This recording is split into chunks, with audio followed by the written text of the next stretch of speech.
It's 2013. Your parents have been divorced for a few years. You're at your dad's, and he lets you use the computer. Both your parents work, and your mom has a computer. You grew up around technology. Grew up around computers, video games. You don't remember life without the internet, actually. You just remember how fun it was to have a computer at home. Back before iPads. Back before anyone really just had computers at their fingertips. But you were one of the lucky ones. You were one of the lucky ones who got to have a computer at home. And not a lot of internet safety. Well, let's be honest. Why would you need it? You didn't think about it. Your parents didn't think about it because, well, Sherby's always been online. We had her play WoW with us. She knows not to talk to strangers. She's a big girl. She knows what she's doing. But does she? Or is she still just a kid? Well, she's very mature for her age. She's always known what to do. She takes care of us. She takes care of herself. She can make her own food even. Hell, she uses the stove. She has since she was 9. What's the worst that can happen? She plays a couple of dress-up games. Those dress-up games have ads on the side of them. Join others like you. IMVU, Our World, Club Penguin, other kids on sites. Normal. Those kids are playing them. You know about it. Your friends tell you about it. So you join. Where's the harm in joining? To talk to other people, and you're kind of lonely as a kid. It's June. You just turned 13. Barely 13, actually. You don't really understand the repercussions of any of this stuff you're about to do. Because A, you're a kid, and B, you don't know better. No one really knows a lot of the dangers. And let's be honest, your friends around you have even less parental figures, so they've been doing it forever, and they introduce you to their friends, who sadly are all grown men. No one knows they're grown men, because they say they're not grown men. And who are you to not believe them? You're just a kid. You're naive and you're dumb.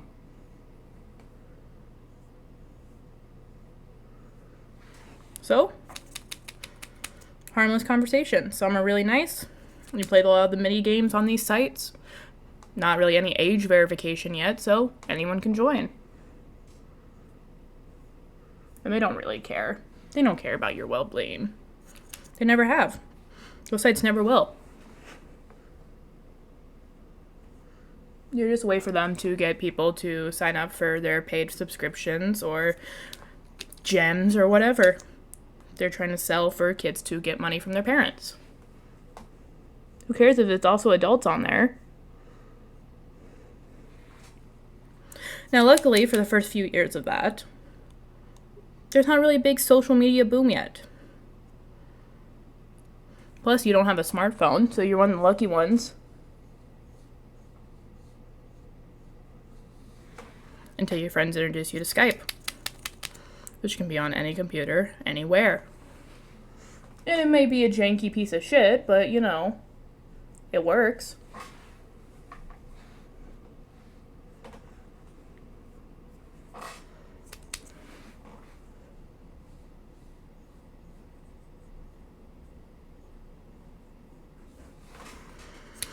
So you start talking to people on there.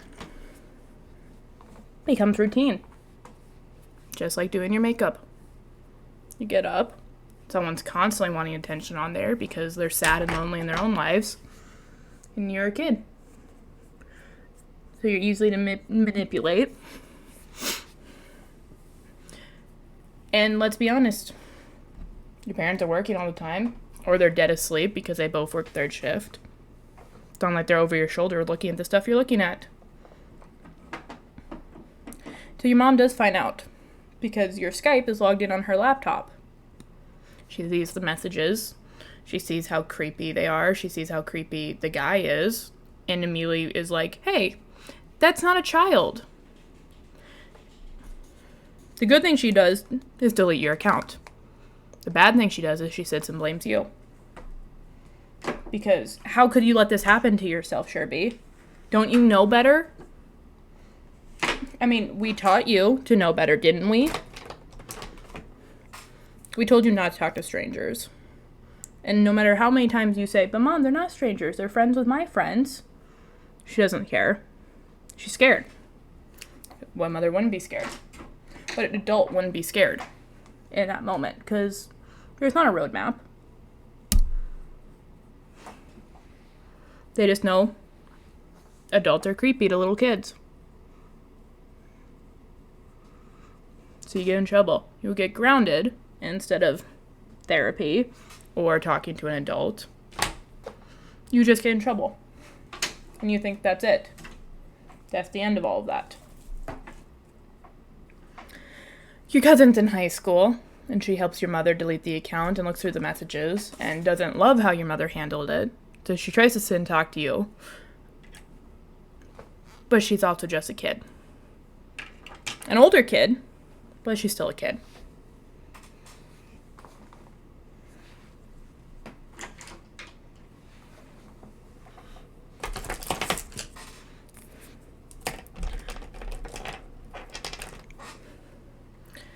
The year goes by, and not much happens. You're turning 14 that next summer. And your school thought it was great the year before to give you guys iPads. So you know social media, and you begged for a smartphone so you could use those apps outside of the school. And your parents agree. They think nothing of it. Every kid has a smartphone. Maybe Sherby deserves one. So they get you a smartphone. So you can talk to all your friends during the summer. You can go where you want. But just be home by 10.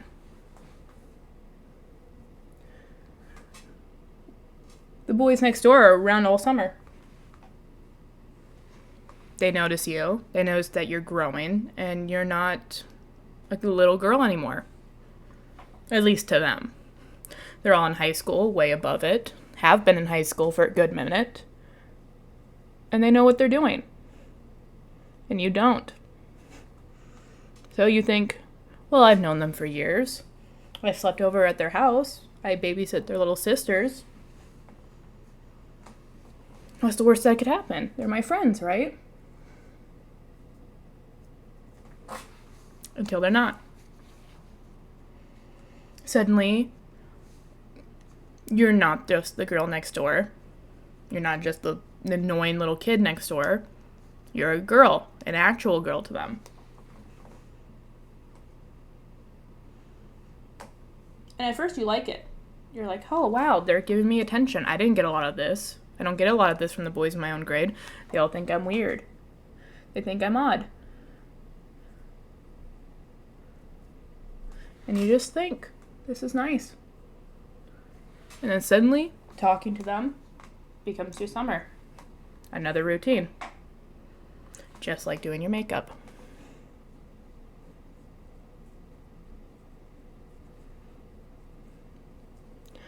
They start to get really weird with you. Start asking you really inappropriate questions. And you think, well, this is just like before. Maybe this is just how guys are. Because you didn't really learn anything when your mom yelled and grounded you. She didn't have a professional talk to you. She didn't have really any adult who knew what they were doing talk to you about it. And you're scared to tell your dad because you think he won't understand and you'll just get in trouble like you did with mom. Except times worse because dad's temper is worse. So, keep quiet.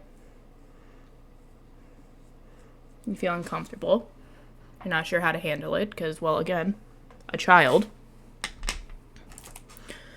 And the minute you don't go along with it, they get mad at you. They treat you badly. They call you all the names your parents call you at home.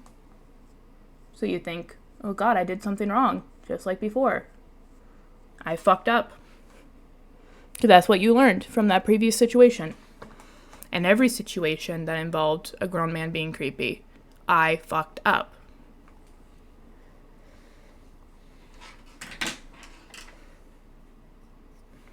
It's not an easy thing to come come to terms with, is what I mean. It's not easy. You still think about it even as an adult. You think you'd be over it with the amount of therapy you've had. And luckily, you're one of the kids who can talk about it. That doesn't stop you from being in that situation. Because they're not strangers. They're supposed to be your friends. You weren't talking to strangers. You were talking to your friends. And you thought there's nothing wrong with it. And then you start to think, maybe this is just how it is. All her girlfriends say it's the same way. They talk to them that way. Even boys your own age talk to them that way. You think it's fine. It's normal even.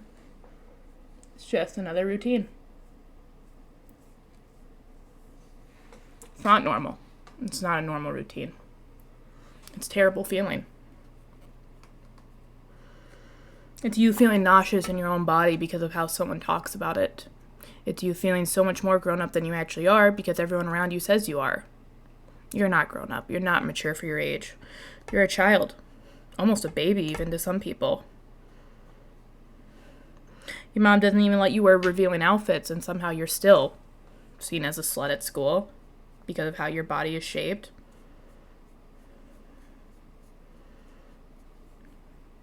There's not much you can do about it.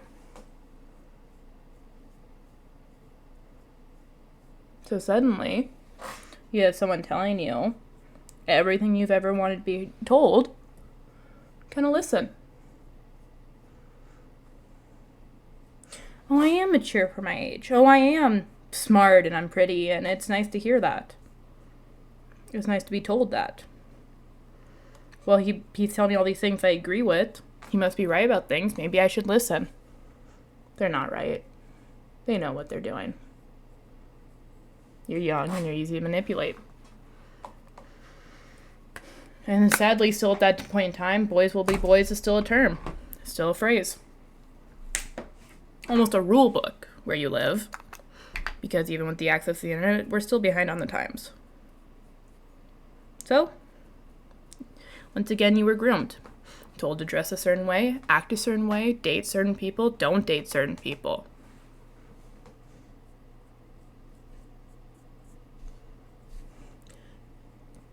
And the summer's kind of fun. You do some stuff you're not comfortable with, but you get over it quickly because your brain's young enough to push it all back. You don't need to remember it till you're my age. And your parents don't think much of it because either your mom has gone through worse or her opinion is, you should know better. Always the opinion, you should know better. And part of you thinks maybe you should know better. And then part of you also says, because you're a child and you think you do know better, I do know better. She doesn't know what she's talking about.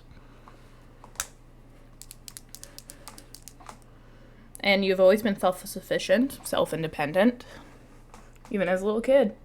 So, get into shit you're not supposed to.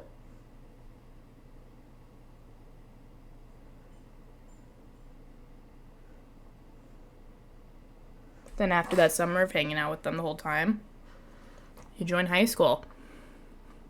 Suddenly your friends, who were trying to take advantage of you all summer, start treating you differently. They don't talk to you in school. They start talking to your friends even more than you. All your more naive friends.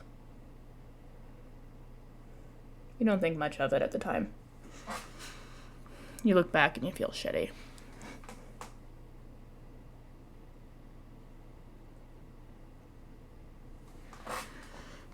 One of your friends from that group started dating a girl.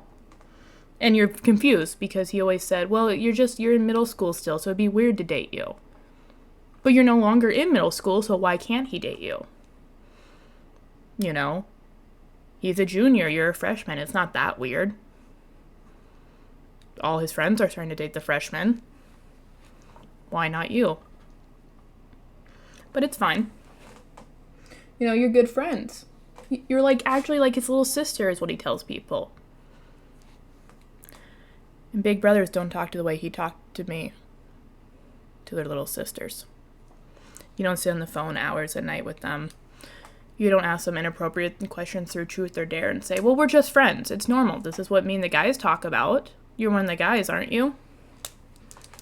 You were never one of the guys, sweetie.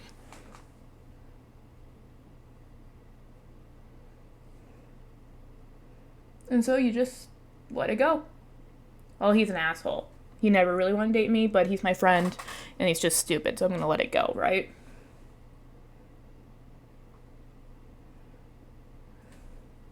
He sits there and he talks about how terrible his girlfriend is.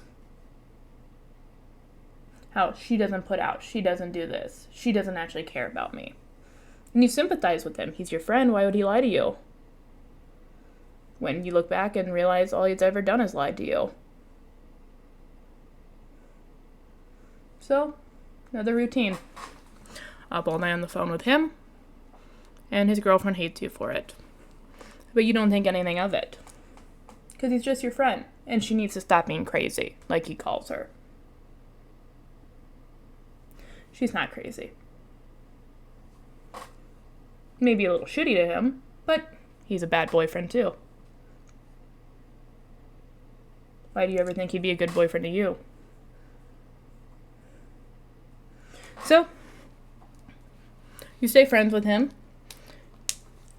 and suddenly, other boys are noticing you. Boys in your grade, boys in the other grade. It's nice. The boys from that grouping the previous summer don't like it. They tell you who to date, who to talk to when it comes to the boys, and, oh, well, you don't want to be seen as a slut again, do you? Probably shouldn't talk to them. And you think, oh, they're just looking out for me.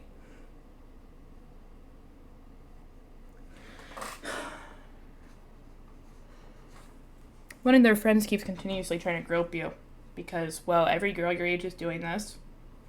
Don't you want to be like them? You never want to be like the girls your own age. And you think whatever the first couple times. You think he's an asshole and you let it go. But your friends don't think he's an ass and say, well, maybe you shouldn't have turned him on. And it's a little bit your fault. You shouldn't have worn that shirt. It's too tight. Why would you wear that here? You just wanted to wear your Adventure Time shirt. You're just 14. And you just happen to like the show.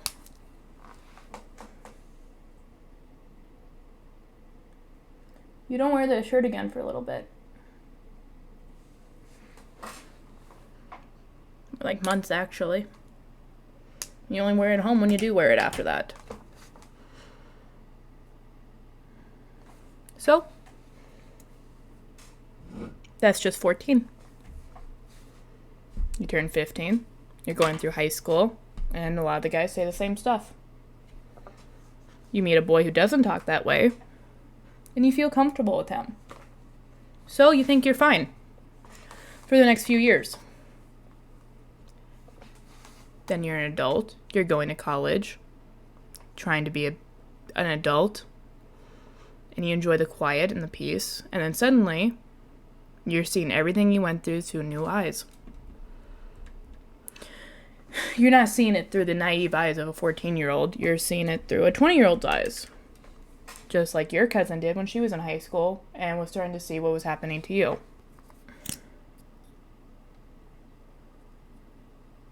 You don't know how to deal with it in your 20s. You're still dealing with it a little bit.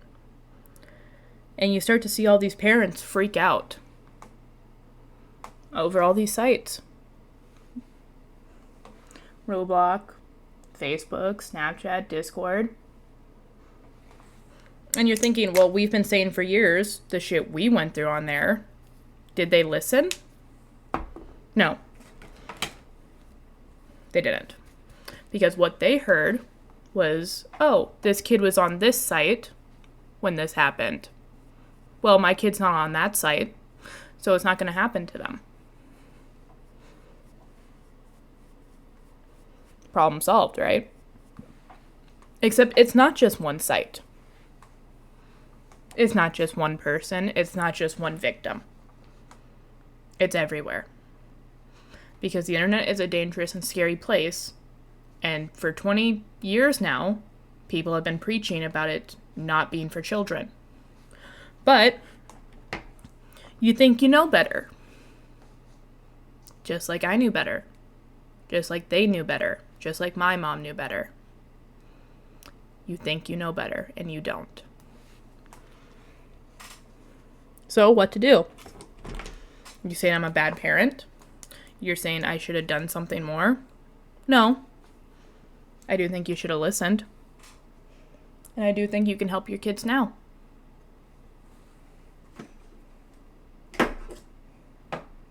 But do you want to help them? Or do you want someone to just fix the problem for you?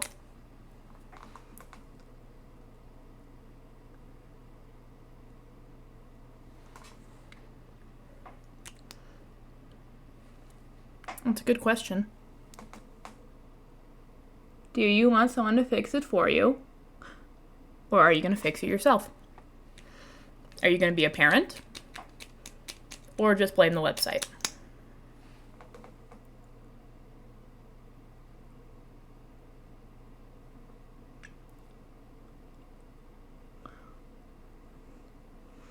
I'm not saying your kid's at fault. Your kid's a victim. Just like I was. And as from a victim, maybe we should protect the victims. Don't blame them. Don't make excuses. Don't even blame sites. You don't have to blame yourself. I don't blame my parents. I blame the people who did it to me. But I do wish someone was out there to tell me, hey, how about you just go back to playing your Wii, sweetheart? You were having just as much fun on there anyways. Not to mention the porn, adult games that are on there. Anything else that could affect your kid's mind mentally, physically. That now you're dealing with in your 20s. And I'm one of the lucky ones. At least what I tell myself. I'm an adult, I'm functioning, I'm in therapy, I'm talking about my problems. I'm even telling you guys what my problems were from it. So maybe you'll learn.